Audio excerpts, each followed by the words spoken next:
This video, after a 2-week break, it's time to get back into the March of the King series, and this week we're going to be doing Godzilla vs. Mechagodzilla 2.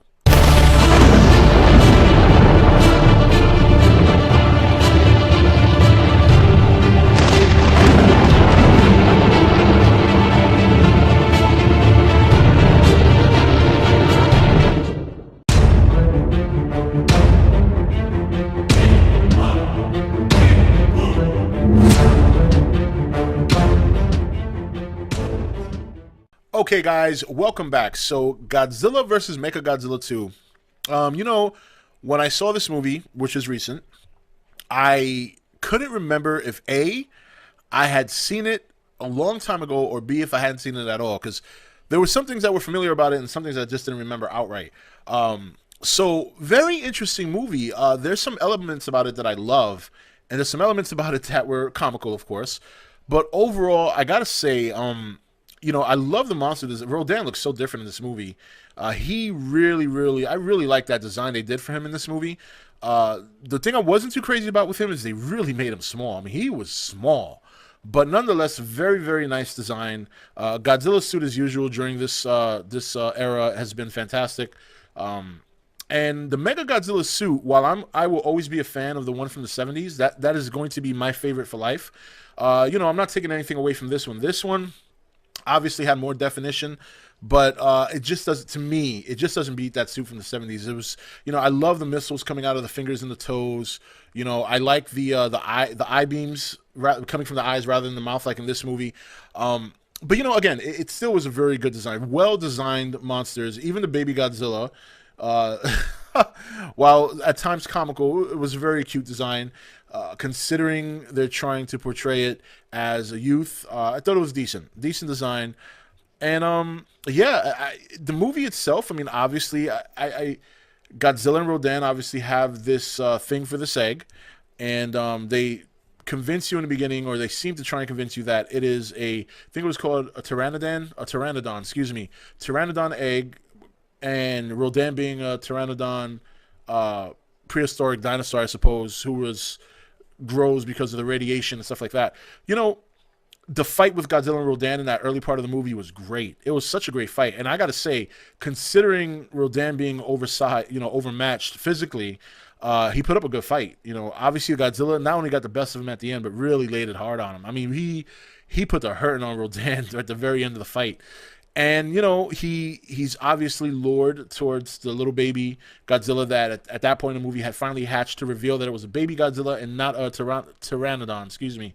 So as he's making his way to the city, he has his first encounter with Mechagodzilla. Now, the cool thing about this Mechagodzilla is extremely powerful weaponry. I'm talking like even though Godzilla won that first bout, he really won by default because Mechagodzilla got, malfunctioned. But I'm talking like the shooting the wires and the blood coming out and the plasma grenades and well, not eye beams anymore. His beam breath, I guess I should call it. And obviously has a lot better defense to take on that atomic breath from Godzilla with the whole diamond plated armor, and or at least that's what they call it, some sort of diamond alloy of some sort. Really was very, very durable machine. So they duke it out. Mechagodzilla malfunctions. Godzilla heads into the city to try and find the baby Godzilla, but gets to a point where he finds the building. He starts to destroy it, but gets to a point where he stops because he knows if he destroys it any further, he's going to kill the kid. So he takes off, figuring, all right, I'll come back when he's more in the open so I can try and snatch him up and do my father thing. Now, Rodan struck me more as the mother figure, just because, I guess.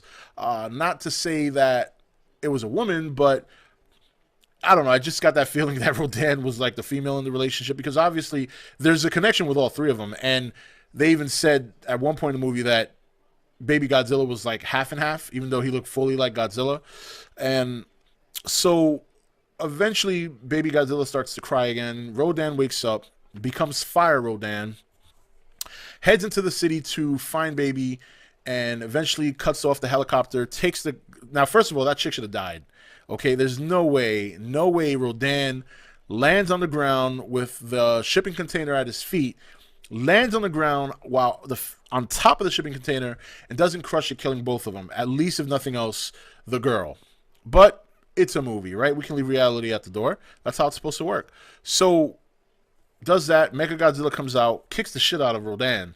I mean, Rodan's like lying on the floor and bleeding out of his chest and bleeding out of his mouth. Right at that point, Godzilla shows up again. Because why? Baby Godzilla's out in the open. It's a little bit easier to catch him this time. And Mechagodzilla proceeds to really, well, they kind of have a standoff. You know, they have their like shooting beams at each other while the stadium's in between them. And they kind of like had a standoff. And then finally, when the beams explode, Godzilla seems to get the brunt of the force and falls to the ground. Eventually making his way up, trudges through the stadium, and they start to duke it out. And finally, the Garuda, which I didn't mention at this point, but the Garuda, the battleship, so to speak, or the flying gunship, whatever you want to call it, which has been recommissioned. Basically, we have a Mighty Morphin Power Rangers moment where they form the Super Ultra Mega Super Godzilla, well, Super Mega Godzilla, really, and suddenly, I mean, Godzilla almost doesn't seem to stand a chance. I mean, it is kicking the ever-loving shit out of him. I mean, and this is why I said I don't know if I've seen this movie before because I just don't remember him getting his ass walloped like this, and he did. And this is the part of the movie I like because it was, you know, I don't like to see Godzilla lose, but I don't like to see him win easily, and he did not win easily in this battle. He got one of his brains destroyed. He was paralyzed on the ground, basically taking punishment from Mechagodzilla.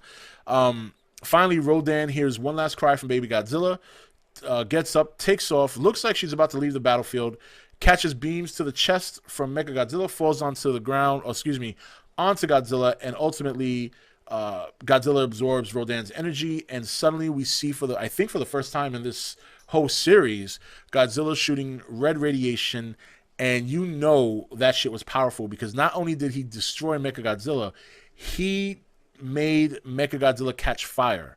He made a metal giant with some sort of diamond alloy shielding or plating catch fire and pulverize him. I mean, he must have shot him 10 or 12 times. He pulverized him. I mean, that was such a display of power. And when I saw that, I kept thinking to myself, damn, I wonder if we're going to see some sick shit like that in the new movie where he just maybe fights one of the Muto monsters and just pulverizes it with breath. You know what I mean? Just incredible display of power. So once that's done, he takes Baby and they ride off into the sunset. So some other things about the movie I didn't like. I didn't like the whole well, actually, let's go to the things I did like. I like the fact that they had an American character in there, even though she wasn't forefront, but the blonde pilot chick, every time they were in Mechagodzilla, they were talking English, and you know, those guys spoke English pretty well. I mean, I understood every word they said because I was watching the movie in Japanese.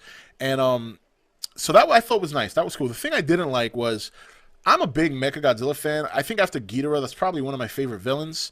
And I just didn't like the idea of him being remote control from the inside. I don't think it would bother me. I don't think it bothers me so much that he's controlled by humanity.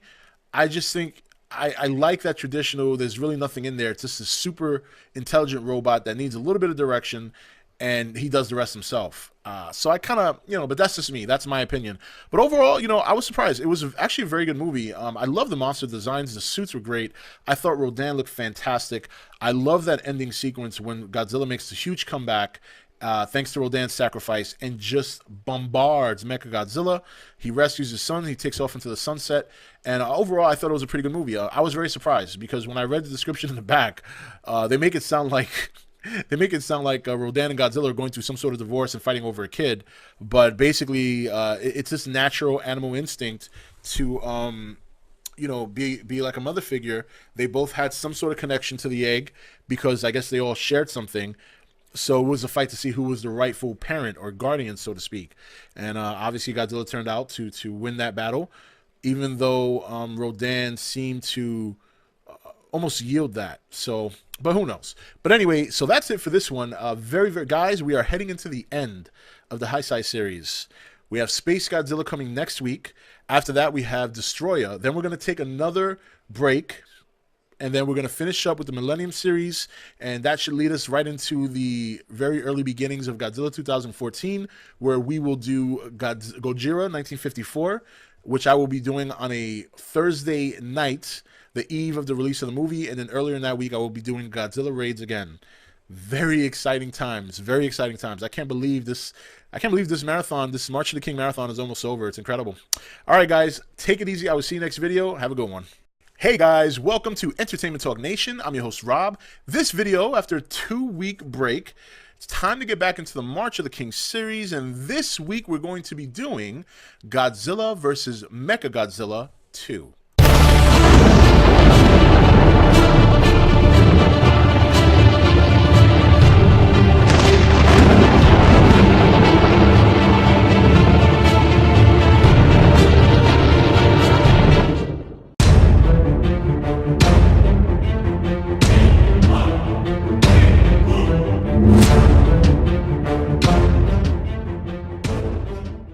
Okay, guys, welcome back. So, Godzilla vs. Mechagodzilla 2.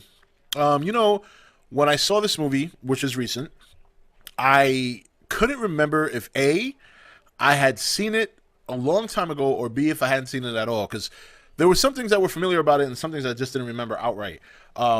So, very interesting movie. There's some elements about it that I love, and there's some elements about it that were comical, of course. But overall, I gotta say, I love the monster. Rodan looks so different in this movie.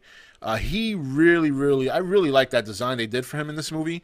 The thing I wasn't too crazy about with him is they really made him small. I mean, he was small, but nonetheless, very nice design. Godzilla's suit, as usual, during this era has been